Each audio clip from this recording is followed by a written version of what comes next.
A little, yeah. Nate told me 2 questions. Shoot. Well, how do you know Grant McCaslin? Just in the business, I mean, I think we first met. I was a young assistant at Gonzaga, and he was actually a young assistant at Midland College. And back in the day, assistants, in Division I programs, I mean, you do a lot of the legwork for recruiting, and junior college coaches, not only recruit players, their players get recruited. So you kind of cross paths going down there, and looking at some of their players over the years. And I think we'd signed a couple kids from Midland back in the day. So that's where we first got to meet each other and became friends. Did it stay close enough to where you wanted him on your staff for Team USA? Yeah, I mean, honestly, with the staff stuff, I mean, he was, he was one of the they told me that was their suggestion. I mean, a lot of times to be involved in, USA basketball, there's some small criteria. You have to be a head coach, for one, and I think they like you to have participated in, some of their, past tryouts and things like that. So, I think he had checked both boxes. So, it just worked out good. I thought maybe once you get picked as the head coach, do they ask you for any input? Hey, who would you like? I mean, to see? they give the suggestion, and they say, do you know this guy? Would you like to work with him? And obviously, when they gave the suggestion, I was like, yeah, I don't know, maybe I would like. No, I'm joking. I was, of course, we'll work together, and we had a great time. Did you have a relationship with Shrewsbury as well? I did not have one with Micah. No, but he was a great guy, and that was as much fun as anything. It's just the interactions you're able to have with other coaches, and got to know Micah really well, and you're kind of on a 3-week expedition, where it's just kind of you against the world, so to speak. So you have a lot of time together. So it was a lot of fun to hang out with those guys.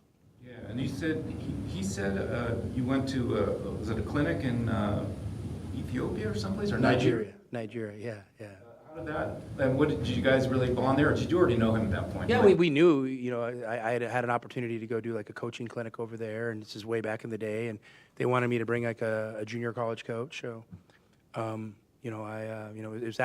was organized, through Masai Ujiri, who's the president of the Toronto Raptors now. He was kind of the guy who organized it. So, so Grant and I went with Masai and a few other people, and had an awesome experience. What jumps off the page first when you look at Texas Tech on? I mean, they're gritty. They're gritty. They're tough. They may not be, physical stature may not be big, but they're physical. They're just well drilled. They know what wins for them, and they're able to force you to react to those situations, and they're not afraid to do something over and over again. Which when you're good at it, you can kind of like as we counter, they can counter, so they do a good job of kind of playing the chess match a little bit, and they're just really sound at both ends of the floor. Obviously, their analytics obviously jump off the page. They're, the number 1 rebounding team, in offensive rebounding team in the Big 12, which says something. I mean, you think of the teams in this conference in rebounding, they're the number 1 team right now, which, maybe, if you're just watching them and not really analyzing them, you wouldn't know, but that really stands out. Tommy, we're seeing you guys get Trey the ball a little bit more on the elbow, higher, that's allowing him maybe more freedom to move to the basket. What do you like about what you're seeing with that? And how well, I mean, and I think Trey's really coming on. I think Trey, obviously played in a great program. And every program has its own idiosyncrasies and differences. He played in a program where they called a lot of set plays and really directed the ball. We don't really direct the ball as much. We're hoping that there's pace, there's movement, player movement, ball movement, and the ball's finding guys in good situations. And so I think he's figuring that out with us. Where he can kind of pick and choose and find his spots, and I've encouraged him to do so. And so, I think he's really coming on, and he's been really steady, and, I feel really comfortable with how he's been contributing the last few games. You have a team like Tech, a little smaller, but they're, like you said, they're super successful in the offensive class. What do you see that allows them to be so successful there? Well, I think a lot of it's just effort and persistence. Offensive rebounding is one of those things. If you go 1 out of 10 times, you may or may not get the ball. Even if you get the ball, you're a bad offensive rebounder. If you go 9 out of 10 times and you may not get the ball, but then the next 10 times, if you go 9 out of 10 times, you might get 5 of them. So there's a persistence to offensive rebounding and a consistency you need to have, and they have that. You know, I mean, they've done a really good job with their guys, you know, identifying their roles and you know, holding guys accountable to do their job. And to me, that's what a lot of offensive rebounding is. Obviously, Tommy, the big fella from Baylor got into some early foul trouble, which kind of contributed to his numbers being down. But what do you like also about what your team did to keep him off the board? Well, I mean, I think we, you know, matched his level of physicality, especially early in the game, you know, which is important to do. And, you know, just you just had, we had an attentiveness that situation required. I mean, he's a beast on the glass, and I thought our guys did a good job of that, you know. And, you know, the Central Florida game, we didn't do a great job on the offensive glass. I think they, you know, had a lot of offensive rebounds, and I think they scored 23 points on them, you know, which, you know, allowed them to kind of, you know, stay in the game a little bit longer than we would have liked. So, you know, I mean, hey, I mean, we make no bones about it. Rebounding's important. It's something that you've got to do every day, every game, if you want to be competitive. So, again, you know, we have another team that's obviously a great rebounding team, especially on the offensive end. So we got to, it's got to have our full attention.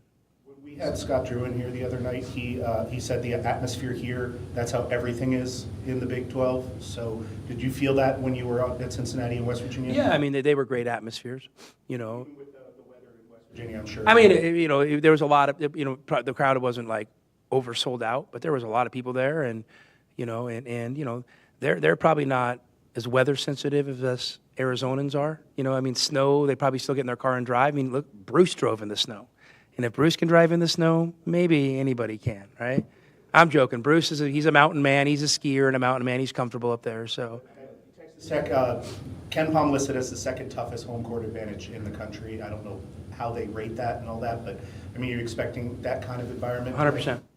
100%. I mean, I don't know how they rate it either. It don't matter to me how they rate it. I know it's going to be tough, and I know we got to go in and we got to be road tough, and you know, nothing less is going to be you know, acceptable to get the job done. You mentioned the other night that Henry's part of the opposing team scouting report now. How do you prepare him for that, I guess?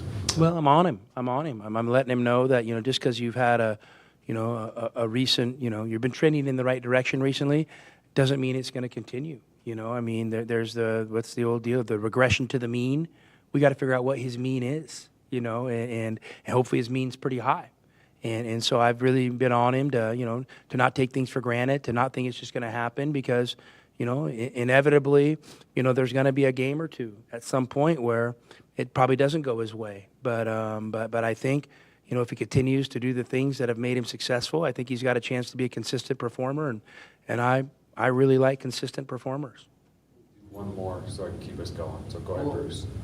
Well, I wanted to ask you just a little about, well, just following up on Grant, you said you met when he was an assistant. Were you actually, the first time you contacted him, was that about a recruit he had that you were recruiting? I mean, Bruce, we're talking 20 plus years. I don't remember the first conversation. I don't even know if I had a cell phone, but you know, it was involved around basketball, and then we just became really good friends, you know, from there, and have continued that relationship for a long time. He said, too, that he joked at Media Day that he learned your plays during USA, but he runs more plays than you, right? Like, I don't know. I mean, I don't know. That's the educated eye will tell. I don't know. I mean, we'll see. You know, and yeah, he does probably. I'm sure he's really familiar with what we do. So, you know, which is fine. Because at the end of the day, if he's familiar or not familiar, we still got to go out and execute it. Did you ever think when you meet guys like that, you're younger, do you ever think someday you're going to be both head coaches of high major programs playing each other in a conference? I mean, I don't think we ever had that conversation, you know, directly. You know, he obviously became a head coach sooner than I have. I mean, he's been a head coach at a number of places and been successful everywhere he's been. I just, you know, I'm new to this, so I'm figuring it out still. One final thing, Yeah, Nate, sorry. yeah. The NCAA said the exhibitions now you can play other D1 teams. Do you anticipate doing that, or do you I guys? mean, we're going to look at it. I mean, we had literally a 30-second conversation on it yesterday. We're 100% focused on this road trip, starting with Texas Tech. So we didn't make any phone calls or talk about potential exhibition games. But I do appreciate the flexibility. I mean, I think you should have some flexibility there, because, I mean, at the end of the day, as a coach, you like a little freedom to do what's best for your program to prepare your team for the season. Thank you, guys.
KJ, what did you guys learn from that, about yourselves from that first road trip? Excuse me. We're a resilient group.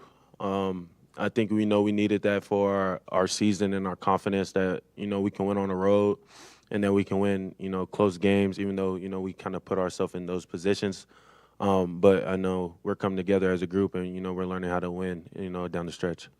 Do you think that teams have been coming back on you? How much is it desperation on their part? I think, new conference, Big 12 is a hard conference, and I think every team in the Big 12 is going to fight to the end. I think, we got to get, accustomed to that, every team that we're going to play now in conference is going to fight for 40 minutes. And I think we got to be ready for that. And, I think these past two games, UCF and Baylor, is a true testament, or even, Cincinnati at that, or a true testament, how, tough a Big 12, schedule is. You're facing, or are you, excited to kind of see if you can disrupt that, or how do you look at it? I haven't really. I mean, I watched a couple, of their games. I think the biggest things that stand out to me is, their offensive rebounding, how tough they are inside the paint. And they got talented guys. So I think we just gotta be together as a group and execute our plan. What's most impressed you about what Henry's been able to do, just at both ends of the floor, the way he defends, the way he goes after the ball when it's up on the rim? I think his toughness. I mean, his toughness from the summer to now has been 0 to none.